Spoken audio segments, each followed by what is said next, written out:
मैयेवर बोलू काही या खंड परिक्रमेच्या अवांतरच्या भागात मी निलिमा टिल्लू तुमचे सहर्ष स्वागत करीत आहे. हा काही नेहमीसारखा परिक्रमेचा व्हिडिओ नाही आहे. काही लोकांनी चौकशी केली होती, त्याच्यासाठी मी हा व्हिडिओ बनवत आहे. नाशिकचे सुरेश पटवर्धन आहेत. त्यांनी विचारलं होतं की खंड परिक्रमेविषयी थोडंफार सांगा. खंड परिक्रमा म्हणजे जी अखंड नाही ती. देवळात जशी प्रदक्षिणा घालताना आपण देवासमोरून जातो आणि पुन्हा देवापुढे येतो, ती अखंड परिक्रमा होते. पण जेव्हा तुमच्याकडे कंटिन्युअस 4 महिने नाहीत, समजा माझ्या स्पीडला 2-2 महिनेच आहेत दरवर्षी, तर तेव्हा तुम्ही खंड परिक्रमा करू शकता. त्याचा नियम एकच आहे, परिक्रमा सुरू केली आणि तुम्ही पुन्हा घरी आलात तर घरी आल्यानंतर सकाळ संध्याकाळ आरती, तिची पूजा, प्रसाद सगळं करावं लागतं. जणू काही आपण परिक्रमेतच आहोत. आणि जिथे परिक्रमा सोडली तिथून पुन्हा उचलायची म्हणजे सुरू करायची. आणि तिथून पुन्हा जिथून सुरू केली आधी तिथपर्यंत यायचं. परिक्रमा कुठूनही चालू केली तरी चालते. नियम एकच आहे, परिक्रमा पूर्ण झाली की तुम्हाला ओंकारेश्वरला जाऊन जल चढवावं लागतं. मी जगदीशमढीपासून परिक्रमा सुरू केली, उत्तर तट पूर्ण केला, अमरकंटकला दक्षिण तटाला आले आणि घरी आले. मला US ला जायचं होतं. त्यानंतर वर्षभर मी तिची पूजा अर्चा सगळं केलं आणि नंतर पुढच्या वर्षी जेव्हा मला वेळ मिळाला तर दक्षिण तट अमरकंटकपासून जगदीशमढीपर्यंत परिक्रमा पूर्ण केली. जगदीशमढीनंतर पुन्हा ओंकारेश्वरला जाऊन जल चढवलं. यासाठी लोक ओंकारेश्वरवरनंच करतात. म्हणजे तिथेच शेवट असतो, तिथे जल चढवायचं असतं, मग तुम्ही घरी जाऊ शकता. समजा मी ओंकारेश्वरवरून सुरू केलं असतं तर मी उत्तर तटाला ओंकारेश्वरच्या त्या तटाला गेले असते आणि घरी परत येताना उत्तर तटाहून परत घरी येताना मैया बरेचदा ओलांडली गेली असती. पुणे, मुंबई ही शहरं दक्षिण तटाला आहेत. त्यामुळे उत्तर तट मी एकदा पूर्ण केला, त्या दक्षिण तटाला वाटलं तर मी जाऊन येऊन असं करू शकले असते. पण तसं करावं लागलं नाही. माझं नंतरच्या दुसऱ्या एकाच ह्याच्यामध्ये परिक्रमा पूर्ण झाली. अजूनही काही तुम्हाला शंका असतील किंवा चौकशी असेल तर तुम्ही जरूर मला विचारा. तसं मी माझ्याबरोबर परिक्रमा करणारी काही तरुण मुलं होती.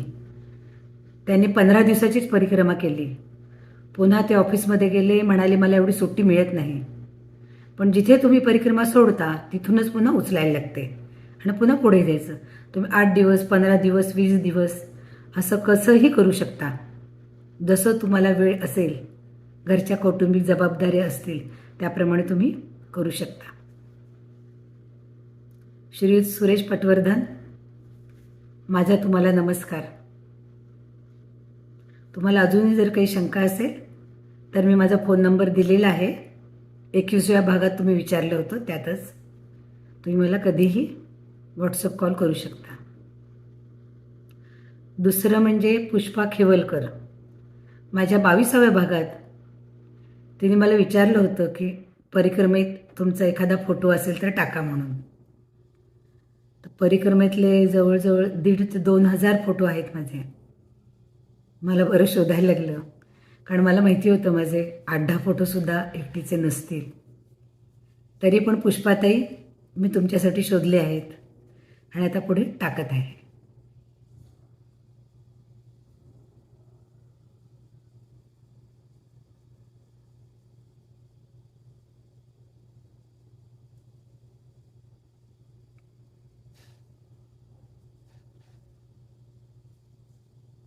पुष्पाताई, तुम्हाला पण माझा सप्रेम नमस्कार.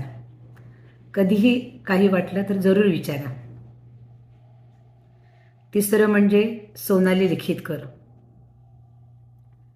परिक्रमेमुळे मला जी काही चांगली माणसं भेटली त्यातली ही एक. आता माझी चांगली मैत्रीण झाली आहे. जेव्हा मी परिक्रमेचे व्हिडिओ करायचे ठरवले तेव्हा सुरुवातीला तिने मला खूप मदत केली आणि अजूनही करतेच आहे. मी सिलकंठचा जेव्हा टाकला होता व्हिडिओ तेव्हा तिने विचारलं की तुम्ही पातालेश्वरला नाही गेलात का? तर मला जे जसा रस्ता सांगतील तसे मी जायचे. आणि सिलकंठला पोचल्यानंतर कळलं की आपलं पातालेश्वर सुटून गेलं आपल्या हातून. पुन्हा काही मी मागे गेले नाही.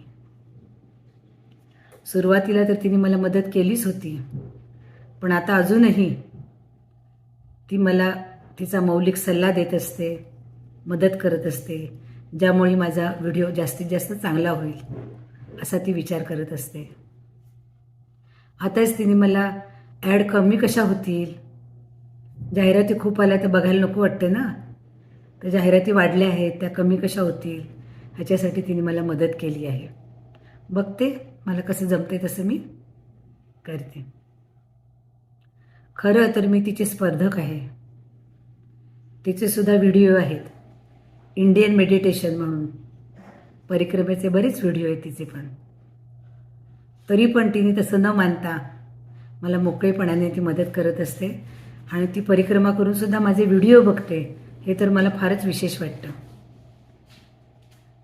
एकदा मला तिला पण भेटायला जरूर आवडेल. सोनाली, तुला सुद्धा धन्यवाद. कदाचित तुला धन्यवाद दिलेला आवडायचं नाही, पण तरी पण मी ह्या तुम्हा तिघांसाठीच व्हिडिओ केलेला आहे, म्हणून मी त्याला नाव दिलेलं आहे अवांतर.